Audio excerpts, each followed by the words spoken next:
that Donald Trump is going to cause a humongous intentional recession. I don't think so. Hi, Kenneth. For those who don't know, we're friends. There are going to be a lot of macroeconomic disruptions, as you chat about in your video. For a long time on this channel, I have been worried about mass deportations, Fed independence, and tariffs. Number one, I don't know anything about intentions. But then two, I'm not sure the magnitude of these disruptions would cause a massive recession. Just this week, the Peterson Institute modeled what would happen to GDP and inflation if Trump imposes a 25% tariff on Canada and Mexico and a 10% tariff on China. And they do find harm. The United States economy is expected to be about 0.4 percentage points smaller than it otherwise would be. This doesn't mean shrinkage. Notice this is relative to the baseline forecast. So we're forecasted to grow. We're just not forecasted to grow as much as a result of these specific tariffs. Now, how is this going to affect the other countries? Of course, Canada and Mexico, being much smaller and much more dependent on the United States trade, are going to be affected by much more. But note that these effects are not just a one-time deal.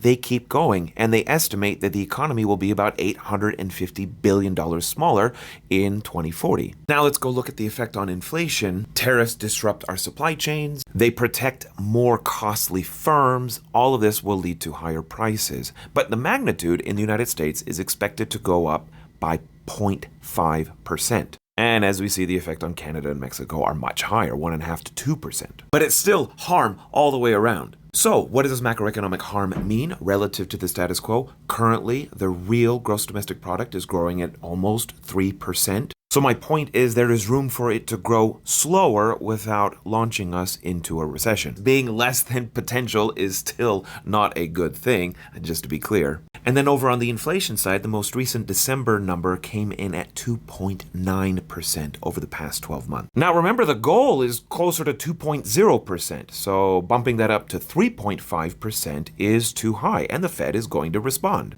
Over the past 6 months, they have been dropping interest rates. That will likely stay paused if these tariffs go into effect. This is going to make constructing more houses less likely and put brakes on other investment opportunities in the economy, which would then lead the president to put pressure on the Fed to lower rates. I'll demand that interest rates drop immediately, and likewise, they should be dropping all over the world. Interest rates should follow us. My current feeling is one of a lot of uncertainty. There has been no executive order on tariffs. None of these tariff threats are in writing, so we'll see what happens.